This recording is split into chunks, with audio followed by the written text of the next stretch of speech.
Bismillahirrahmanirrahim. Assalamualaikum warahmatullahi wabarakatuh. Salam sehat selalu.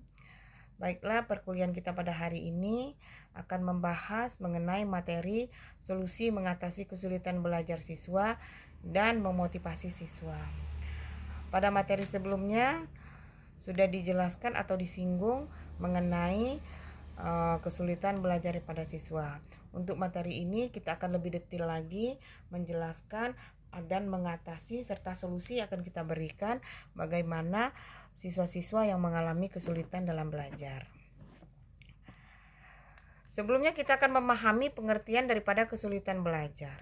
Kesulitan belajar ini adalah suatu keadaan di mana anak didik atau siswa tidak dapat belajar dengan sebagaimana mestinya. Kesulitan belajar ini dapat juga diartikan suatu hambatan secara umum yang menyangkut ketidakmampuan belajar secara khusus, dan kekacauan dalam belajar. Di sini juga kita akan jelaskan macam-macam kesulitan belajar. Yang pertama, dilihat dari jenis kesulitan belajar, ada yang bersifat berat dan ada yang bersifat sedang. Kemudian dilihat dari bidang studi yang dipelajari, ada yang sebagian dan ada secara keseluruhan bidang studi. Jadi ada beberapa anak kesulitan belajar hanya pada beberapa bidang studi. Ada secara keseluruhan bidang studi. Misalkan ada hanya kesulitan belajar matematika, biologi, fisika. Atau ada juga anak yang kesulitan untuk seluruh bidang pelajaran. Kemudian kesulitan belajar ini dapat dilihat dari sifat sulitnya. Ada yang sifat permanen atau tetap dan ada yang bersifat sementara. Kemudian dilihat dari segi faktor penyebabnya, ada yang karena faktor intelijensi dan non intelijensi, yaitu kemampuan daya tangkap seorang siswa. Adapun faktor-faktor penyebab kesulitan belajar ada dua, faktor intern dan faktor ekstern. Faktor intern ini disebabkan yang bersifat fisik, kemudian yang disebabkan oleh rohani. Kemudian kalau faktor ekstern itu adalah faktor keluarga, faktor sekolah, faktor media massa, dan lingkungan sekolah. Faktor internal yaitu gangguan fisik, meliputi kurang berfungsinya organ-organ perasaan, alat-alat bicara, dan gangguan kesehatan. Bisa jadi anak tersebut mengalami sakit-sakitan. Kemudian gangguan emosi, di mana anak tersebut di dalam dia belajar merasa tidak aman.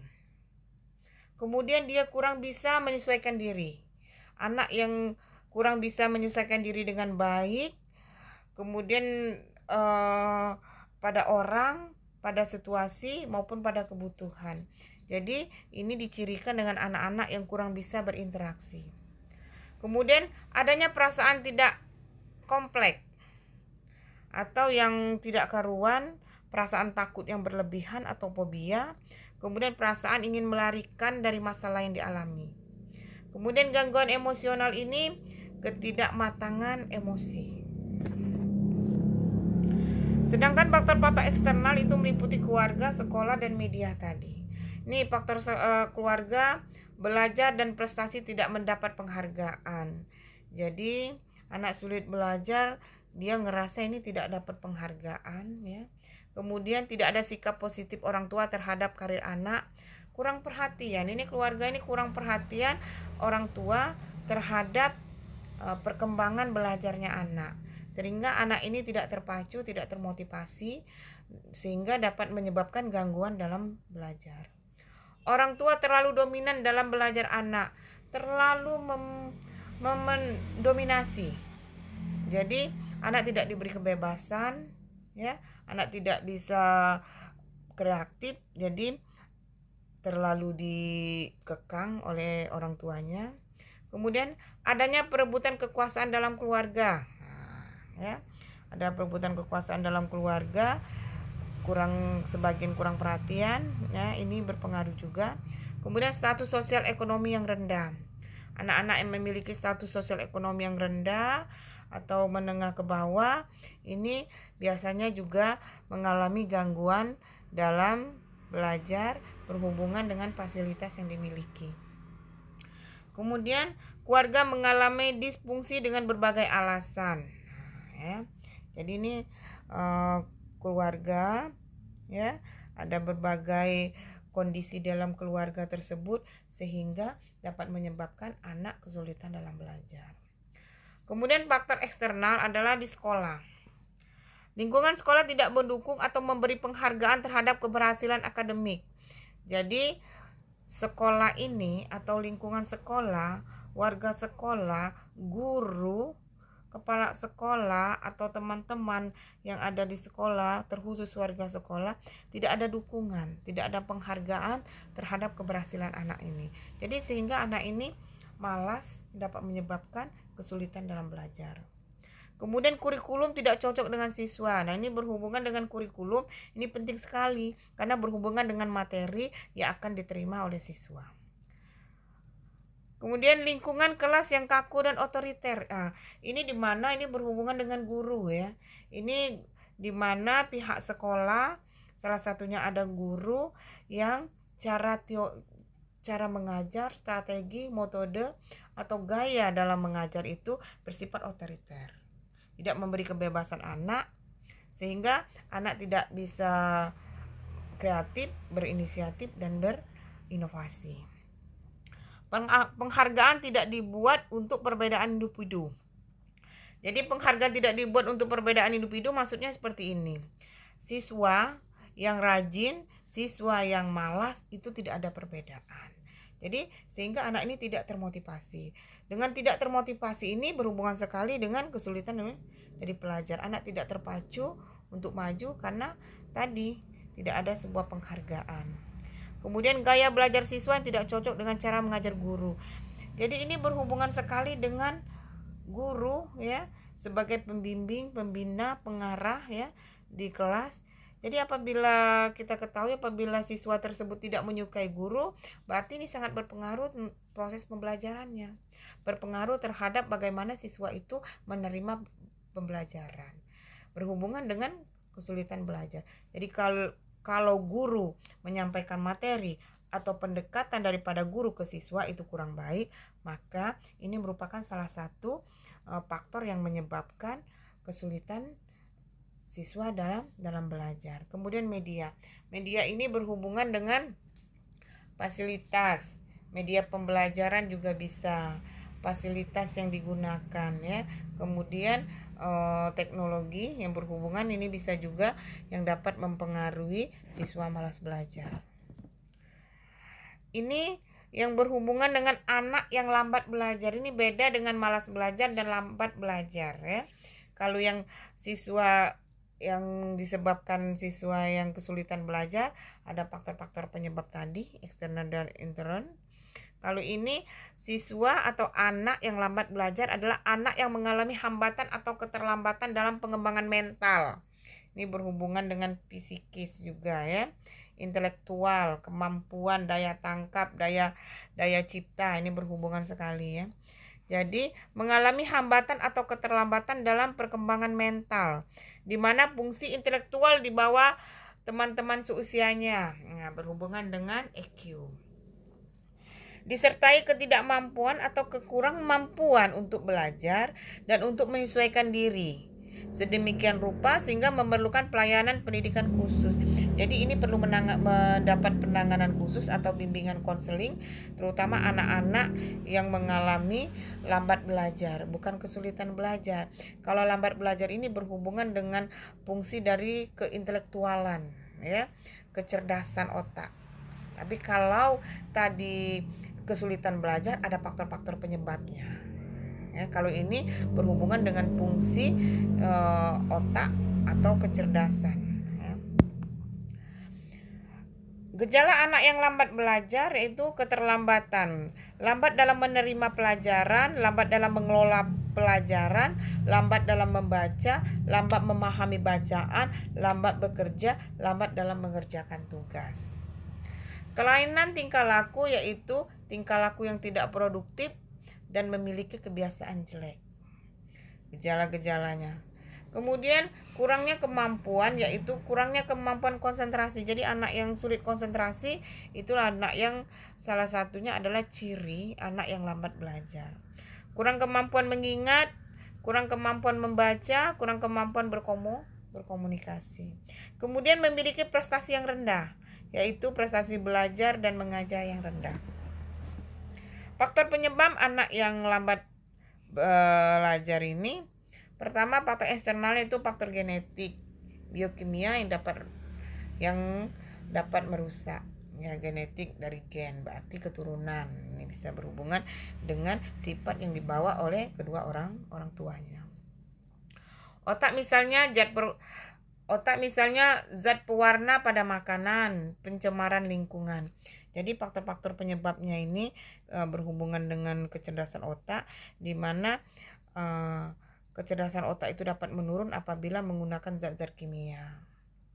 Mengkonsumsi zat kimia, zat pewarna, ya, kemudian terjadinya pencemaran lingkungan.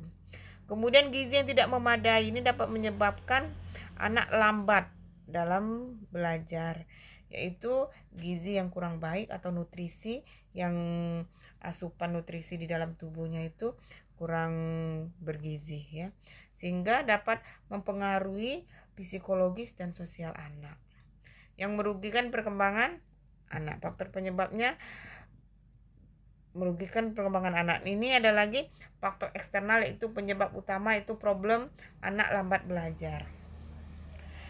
Berupa strategi pembelajaran yang salah atau tidak tepat. Jadi setiap anak itu memiliki kemampuan itu berbeda. Jadi harus perlu diperhatikan, anak yang memiliki kemampuan belajarnya rendah, dia memiliki strategi atau metode yang kita gunakan dalam belajar itu berbeda dengan anak yang memiliki kemampuan lebih di dalam belajar.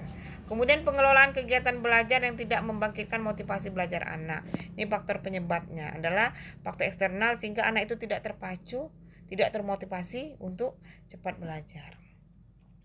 Adapun solusi mengatasi kesulitan belajar ini ada 6 tahap. Yang pertama, mengumpulkan data. Yang kedua, pengolahan data, diagnosis, prognosis, dan treatment atau perlakuan. Terakhir, evaluasi, yang materi sebelumnya sudah kita singgung juga, yaitu tentang solusi yang kita hadapi dalam kesulitan belajar. Yang pertama, mengumpulkan data dengan mengenal peserta didik yang mengalami kesulitan belajar. Jadi kita kumpulkan data dulu, kita kenalkan, kita analisis mengapa nih peserta didik kita ini mengalami kesulitan dalam belajar. Memperhatikan prestasi dengan cara memperhatikan prestasi belajar yang diperolehnya. Kemudian membandingkan prestasi belajar yang telah dicapai oleh siswa tersebut dengan nilai rata-rata kelas. Jadi prestasi anak yang kesulitan belajar tadi dibandingkan dengan rata-rata kelas nilai anak sekelas itu. Ataupun dengan cara memperhatikan kedudukan seorang siswa dalam kelompoknya atau posisi anak itu pada ranking berapa. Kemudian metode pengumpulan data itu dengan cara observasi, melihat langsung kondisi anak. Kemudian wawancara, melakukan pendekatan, ya, diajak bicara, kita menggali informasi apa nih menyebab anak ini mengalami kesulitan dalam belajar. Kemudian kunjungi rumahnya, kita lihat kondisi keluarganya seperti apa, ya, kenapa anak ini kesulitan dalam belajar. Karena kita ketahui bahwa lingkungan rumah, lingkungan keluarga ini sangat penting sekali. Kemudian data pribadi anak, ya. Nah, ini setelah kita dapati semua, kita sudah observasi, sudah wawancara, sudah melihat kondisi keluarganya, kemudian data-data anak ini dan lain-lainnya, data-data yang perlu dikumpulkan untuk mendukung pengumpulan data untuk mengatasi kesulitan belajar ini. Selanjutnya, setelah kita melakukan observasi, wawancara, kunjungan ke rumah atau melihat kondisi keluarga dan data pribadi serta yang lain-lainnya, kemudian tahap kedua, pengelolaan data. Data yang sudah kita kumpulkan, kita ambil, kita analisis dengan memahami sifat dan jenis kesulitan belajar. Setelah data kita ambil semua, kita akan melihat nih kesulitan belajar ini di mana, sifatnya seperti apa, kesulitannya seperti apa. Ya, misalnya untuk mengetahui kesulitan dalam belajar ini dapat kita lihat dengan memperhatikan pada mata pelajaran. Pada mata pelajaran apa saja yang siswa tersebut mendapat nilai rendah atau sangat rendah. Jadi perlu kita lihat nih, misalnya anak-anak yang sulit belajar ini pada mata pelajaran yang eksak, menghitung-hitung, misal biologi, fisika, kimia, matematika. Jadi dilihat ini siswa tersebut mata pelajaran apa aja yang memiliki nilai yang rendah atau sangat rendah. Kemudian kita melaksanakan tahap yang namanya diagnosa, menetapkan latar belakang kesulitan belajar. Setelah kita tahu mata pelajaran apa anak ini mengalami kesulitan, apakah satu mata pelajaran atau dua mata pelajaran atau semua mata pelajaran dia mengalami kesulitan belajar, untuk melaksanakan suatu tindakan atau solusi yang harus kita lakukan. Diagnosa ini dapat berupa hal-hal seperti keputusan mengenai jenis kesulitan belajar anak tersebut, apakah berat, apakah ringan. Keputusan mengenai kesulitan belajar anak berat berarti tindakan yang kita lakukan lebih khusus lagi. Kalau ringan berarti kita hanya bisa merubah metode-metodenya aja atau sistem belajarnya saja. Kemudian keputusan mengenai faktor-faktor yang ikut menjadi sumber penyebab kesulitan tersebut. Jadi kita ketahui kan tadi kita sudah mengumpulkan data, ada beberapa faktor yang menyebab. Nah, faktor-faktor ini yang harus kita tarik benang merahnya untuk kita selesaikan. Kemudian keputusan mengenai faktor utama penyebab kesulitan belajar. Faktor utamanya apa? Apakah tadi faktor utamanya memang dari fisik ini, dari kemampuan otaknya, atau hanya bidang-bidang saja, atau dari keluarganya? Ini kita kumpulkan data. Yang paling berat di mana? Selanjutnya itu prognosa atau menetapkan usaha-usaha bantuan. Setelah kita ketahui nih, kita ambil benang merahnya, anak ini kesulitan belajarnya kenapa, apa penyebabnya, kenapa, dan bagaimana jenisnya seperti apa, baru kita menetapkan atau mencari solusi dalam mengatasi kesulitan belajar siswa tersebut. Pertama, bentuk treatment yang harus diberikan, perlakuan. Anak ini kalau berat perlakuannya seperti apa? Kalau ringan perlakuannya seperti apa? Kalau hanya satu mata pelajarannya saja berarti seperti apa? Kalau keseluruhan mata pelajarannya saja seperti apa? Atau hanya untuk pelajaran yang eksak seperti apa? Kemudian bahan atau materi yang akan digunakan. Ini berhubungan dengan strategi atau metode yang harus kita gunakan dalam memberi pembelajaran kepada anak tersebut. Kemudian alat bantu belajar mengajar diperlukan. Untuk anak-anak yang mengalami kesulitan belajar, terutama anak-anak yang kurang konsentrasi atau kurang dukungan, itu harus kita aplikasikan dengan alat-alat bantu. Ya, alat-alat bantu, media pembelajarannya harus kita bantu supaya anak ini termotivasi untuk mengikuti pembelajaran yang ada. Kemudian waktu, kapan kegiatan itu dilaksanakan. Jadi ini waktunya bisa diatur bagaimana kapan anak itu bisa melakukan kegiatan tersebut atau bisa berkonsentrasi atau seperti apa. Kemudian itu tadi treatment pelaksanaan bantuannya berupa pertama, melalui bimbingan belajar kelompok. Bisa jadi dibuat anak-anak yang mengalami kesulitan belajar itu dikelompokkan, dilakukan bimbingan. Yang kedua, melalui bimbing belajar individu. Kalau dia tidak bisa secara kelompok, bisa dipisahkan dengan cara individu. Kemudian melalui pengajaran remedial atau pengulangan dalam beberapa bidang studi tertentu. Jadi anak-anak itu mengalami pengulangan untuk bidang-bidang studi tertentu. Harus kita ketahui juga tadi bahwa apakah dia per satu mata pelajaran atau seluruh mata pelajaran. Kemudian melalui bimbingan orang tua dan pengatasan kasus bimbingan yang mungkin ada. Jadi harus komunikasi juga, pihak sekolah harus komunikasi dengan orang tua supaya orang tua juga membimbing di rumah, supaya ini adanya connecting antara pembelajaran di sekolah dengan di rumah. Ya, ini perlu sekali karena ada dukungan moral berupa motivasi yang sangat penting sekali untuk mengatasi kesulitan belajar ini. Kemudian melakukan evaluasi. Nah, ini terakhir evaluasi. Evaluasi ini tujuannya untuk mengintrospeksi atau tahap-tahap yang perlu dilakukan untuk tindak lanjut apakah perlu menemukan solusi yang tepat ataukah bagaimana, ataukah perlu melakukan tindak lanjut atau hanya cukup sampai di situ. Kalau dia sudah mengalami suatu perubahan atau terjadinya peningkatan dalam mengatasi kesulitan belajar, itu cukup sampai di situ. Tetapi apabila ini di dalam kita progresnya, di dalam setelah melakukan tahap-tahap tadi, kesulitan belajar anak ini mengalami peningkatan yang sangat rendah, berarti ini perlu bimbingan khusus atau perlu tindakan khusus. Berarti harus ada treatment yang lebih khusus lagi untuk mengatasi kesulitan belajar siswa tadi. Di mana konsep layanan anak berkesulitan belajar itu ada namanya kelas reguler. Sistem pelayanan dalam bentuk kelas reguler dimaksudkan untuk mengubah citra tentang adanya dua tipe anak. Anak dengan kesulitan belajar dan tidak berkesulitan belajar. Dalam kelas reguler yang dirancang untuk membantu anak berkesulitan belajar, diciptakan suasana belajar yang kooperatif, sehingga semua anak dapat menjalin kerjasama dalam mencapai tujuan daripada pembelajaran tersebut. Di mana keunggulan daripada kelas reguler ini? Pertama, anak berkesulitan belajar akan menggunakan anak yang tidak berkesulitan belajar sebagai model perilaku. Jadi ini sebagai modelnya, anak yang tadi tidak sulit belajar ini dijadikan role model kepada anak yang kesulitan belajar.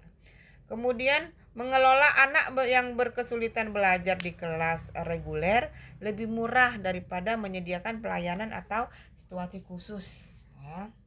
Kemudian anak tidak berkesulitan belajar dapat lebih memahami tentang adanya perbedaan antara individu. Dan guru reguler dimungkinkan untuk menjadi lebih dapat menyesuaikan pembelajarannya dengan karakteristik individu semua anak tadi. Di mana kekurangan daripada kelas reguler ini? Yang pertama, anak berkesulitan belajar kurang memperoleh pelayanan individu. Jadi anak-anak yang kesulitan belajar karena digabung tadi, dia karena adanya kemampuan anak itu berbeda-beda. Jadi anak yang memiliki kemampuan yang rendah ini akan mengalami kesulitan. Anak masih mungkin memperoleh cap negatif dari anak yang tidak memiliki kesulitan belajar, bisa dibully, bisa dimarginalkan ya anak-anak ini ya. Anak mungkin akan sering gagal karena sulitnya bahan pelajaran dan tugas-tugas. Nih kalau kelas reguler ini, jadi karena tugas-tugasnya sama, tidak membedakan kemampuan anak, jadi anak yang memiliki kesulitan belajar ini akan mengalami suatu kegagalan. Anak akan dirugikan karena tidak memperoleh pelayanan pendidikan khusus yang sistematis dan latihan keterampilan dasar yang cukup. Ya, karena dia dianggap sama tadi. Semangat juang guru kelas atau guru reguler mungkin akan terpengaruh secara negatif karena banyak di antara mereka tidak dipersiapkan untuk pelayanan anak yang berkesulitan belajar. Jadi ada beberapa guru ya tidak dipersiapkan untuk anak-anak yang kesulitan belajar, karena ini adalah penggabungan antara anak yang memiliki kemampuan lebih dan rendah, anak yang mengalami kesulitan belajar dan tidak kesulitan belajar, itu dijadikan satu ya, sehingga gurunya tidak bisa mempersiapkan diri untuk pelayanan anak-anak yang berkesulitan belajar. Kemudian ada yang namanya kelas khusus ya. Spesial kelas ini, sistem ini biasanya menampung antara 10 sampai 20 anak, enggak boleh banyak ya. Dimana anak yang kesulitan belajar di bawah asuhan seorang guru yang khusus. Jadi ada bimbingan khusus. Ada dua jenis kelas yang biasa digunakan, yaitu kelas khusus sepanjang hari belajar dan kelas khusus untuk mata pelajaran tertentu saja, atau kelas khusus hanya sebagian waktu. Dimana keuntungan daripada kelas khusus ini, pembelajaran menjadi efisien karena pengelompokannya. Jadi pengelompokan anak-anak yang kesulitan belajar semua, anak-anak yang memiliki kemampuan yang sama semua. Ya, jadi ini lebih efisien. Anak yang berkesulitan belajar memperoleh lebih banyak pelayanan yang bersifat individu. Jadi lebih pendekatan yang persuasif ya. Adapun kelemahannya, anak yang berkesulitan belajar sering memperoleh cap atau label negatif yang dapat mengganggu kepercayaan diri. Penolakan dari teman-teman, perolehan pekerjaan di masa depan, sikap negatif dari keluarga, dan harapan untuk berhasil yang rendah daripada guru. Jadi anak-anak yang telah dipisahkan yang memiliki kelas khusus biasanya sering dibully. Ya. Anak-anak yang berkesulitan belajar cenderung hanya dapat berkomunikasi dengan sesama mereka yang memiliki kesulitan belajar atau yang memiliki kemampuan yang sama. Kemudian ada namanya ruang sumber. Di dalam ruang sumber terdapat guru remedial atau guru sumber dari berbagai media belajar, di mana aktivitas utama dalam ruang sumber utama berkonsentrasi pada upaya memperbaiki keterampilan dasar seperti membaca, menulis, dan berhitung. Di mana sumber guru diharapkan dapat menjadi pengganti guru kelas dan menjadi konsultan bagi guru reguler. Sistem pelayanan dalam bentuk ruang sumber memiliki keunggulan. Yang pertama, anak memerlukan bantuan khusus di bidang akademik atau sosial, memperoleh bantuan dari guru yang terlatih. Jadi ini khusus ya. Ini hanya pendamping daripada terutama kelas-kelas reguler. Ini ada guru khususnya. Jadi anak-anak terbimbing secara khusus ya, terutama yang kesulitan belajar. Anak kesulitan belajar tetap berada di kelas reguler sehingga dapat bergaul dengan anak-anak yang tidak berkesulitan belajar. Kekurangan sistem pelayanan dalam bentuk ruang sumber, banyak waktu terbuang untuk pindah dari kelas reguler ke ruang sumber dan sebaliknya. Kemudian mengurangi kemampuan kelas guru kelas atau guru reguler dalam menangani anak secara individu. Meningkatkan kemampuan terjadinya ketidaksenjangan pendekatan pembelajaran. Kedua, meningkatkan jumlah spesialis yang bekerja untuk anak yang dapat menimbulkan pelayanan yang terpecah-pecah. Kemudian dapat menimbulkan konflik antara kebutuhan kelompok dan kebutuhan individu. Selanjutnya ini kita akan membahas masalah motivasi. Motivasi ini penting sekali karena motivasi ini merupakan salah satu solusi untuk mengatasi kesulitan belajar anak. Karena ada beberapa contoh tadi kasus bahwa anak yang kesulitan belajar kurangnya adanya dukungan, kurangnya motivasi baik dari pihak sekolah, baik dari keluarga. Jadi motivasi ini dapat diartikan sebuah penggerakan, ya. Bisa mendorong, menggerak, mendukung, itu motivasi, semangat. Yang paling penting itu motivasi ini lebih cenderung pada penggerakan atau semangat. Di mana kondisi yang menimbulkan perilaku, mengarahkan perilaku, mempertahankan intensitas perilaku. Itu salah satu motivasi. Proses motivasi itu diarahkan untuk mencapai tujuan. Kemudian tujuan yang ingin direalisasikan dipandang sebagai power atau kekuatan yang menarik individu. Terdapat beberapa teori motivasi dan hasil penelitian yang berusaha mendeskripsikan hubungan antara perilaku dan hasilnya. Motivasi belajar. Motivasi fungsi motivasi dalam belajar, di mana motivasi adalah sesuatu yang paling mendasar yang harus ada dalam proses belajar. Karena hasil belajar akan optimal bila ada motivasi. Kita ketahui bahwa motivasi ini sebuah dorongan, gerakan, semangat ya yang harus diberikan, maka ini penting sekali. Motivasi ini sangat penting sekali sehingga tujuan dari pembelajaran itu dapat tercapai. Karena hasil belajar akan optimal bila adanya motivasi.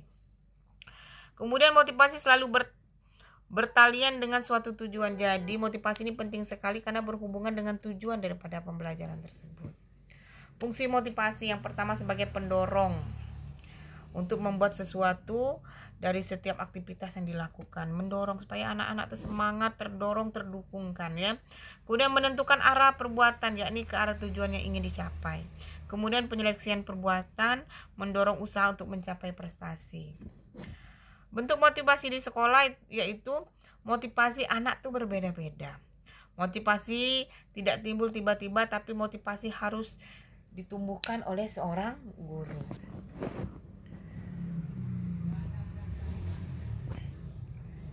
Cara untuk menumbuhkan motivasi belajar siswa, yang pertama memberi angka, kedua memberi hadiah, ketiga kompetisi, yang keempat ego infotainment. Memberi angka, anak dalam hal ini memerlukan unsur objektivitas dalam memberi nilai, yang hendaknya angka tersebut mencerminkan aspek kognitif, efektif, dan psikomotor. Jadi anak itu sikapnya seperti apa, hasilnya seperti apa, nilainya seperti apa. Hadiah akan sangat menarik siswa sebagai motivasi dalam melakukan sesuatu pekerjaan. Jadi hadiah sebagai penguat terhadap motivasi belajar. Anak yang dapat juara diberi hadiah sehingga termotivasi, ya. Kemudian itu tadi kompetisi, baik kompetisi individu maupun kelompok digunakan untuk merangsang dan menguatkan motivasi belajar. Individu itu seperti juara kelas, kalau kelompok sih lomba-lomba. Kemudian menumbuhkan kesadaran dalam diri siswa agar merasakan pentingnya nih tugas sekolah dan menerimanya sebagai suatu tantangan. Sehingga siswa berusaha bekerja keras mengerjakan tugas dengan harga dirinya sebagai jaminan. Kemudian memberi pujian. Ini memberi pujian ini penting sekali berupa penghargaan atau motivasi. Anak-anak yang memiliki berbuat sesuatu yang lebih atau yang positif itu harus diberi pujian.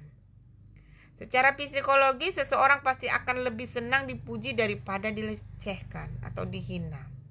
Yang perlu diperhatikan, kualitas pujian hendaknya layak sesuai dengan prestasi. Bila berlebihan dapat membuat siswa besar hati dan tidak termotivasi lagi dalam belajar.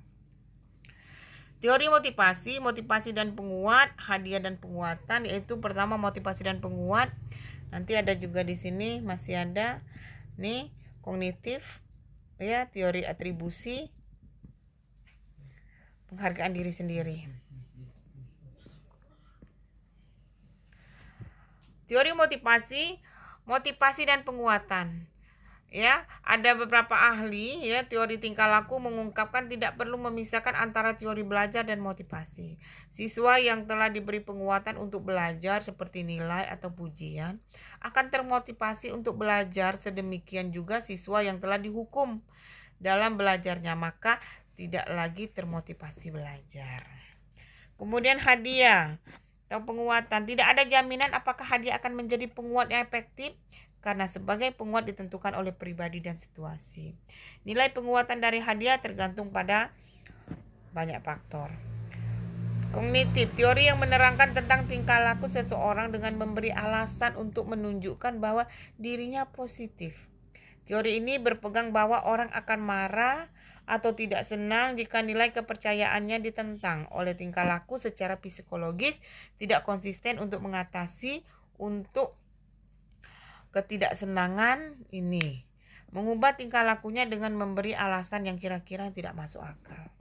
Teori atribusi, mencari penjelasan atau mencoba untuk mengerti mengapa seseorang memberi alasan, terutama jika seseorang mengalami kegagalan atau kesulitan. Orang mencoba untuk menyatakan bahwa dirinya positif atau mempunyai kesan positif dan akan mencari alasan untuk menghindari kesan negatif.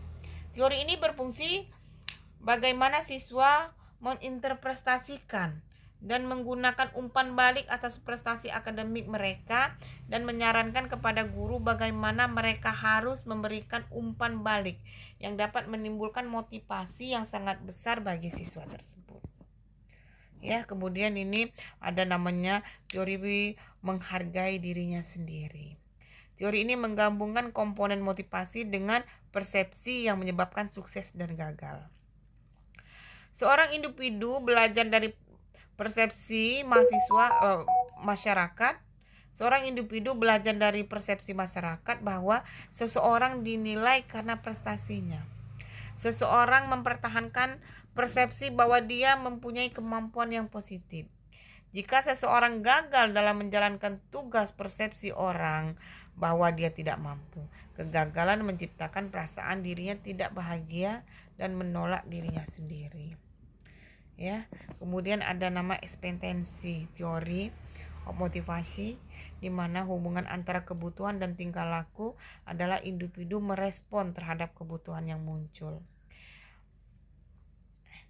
Individu sering dihadapkan pada bagaimana memilih respon untuk berbagai kebutuhan. Upaya memilih-milih menurut jenisnya sama dengan adalah teori harapan individu tidak hanya merespon kejadian yang telah terjadi, tetapi mereka merespon hal-hal yang mungkin dan diharapkan akan terjadi. Ada lagi teori humanistik untuk motivasi, di mana teori belajar humanistik ini menjelaskan bahwa teori belajar harus dimulai dan ditunjukkan untuk kepentingan memanusiakan manusia. Ya, teori belajar yang lebih menekankan bagaimana memahami persoalan manusia dari berbagai dimensi, baik kognitif, efektif, dan psikomotor.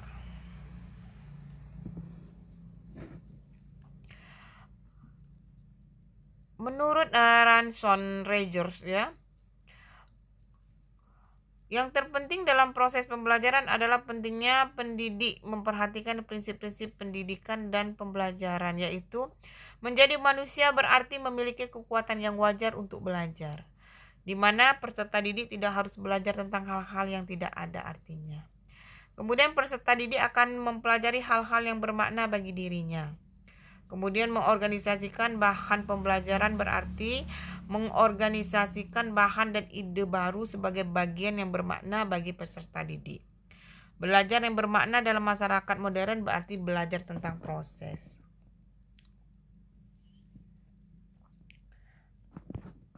Ini ada menurut teori Maslow, ya. Orang dimotivasi oleh kebutuhan atau ketegangan diciptakan oleh kebutuhan untuk bergerak menuju tujuan di mana mereka percaya akan membantu memenuhi kebutuhan. Kemudian ada namanya motivasi berprestasi. Ada beberapa orang berambisi dan bekerja keras untuk mencapai sukses. Oke, demikianlah materi kita pada hari ini, solusi mengatasi sulit belajar siswa dan bagaimana memotivasi siswa. Demikianlah yang dapat disampaikan. Jika ada yang kurang paham atau perlu penjelasan bisa ditanyakan. Saya tutup dengan wassalamualaikum warahmatullahi wabarakatuh.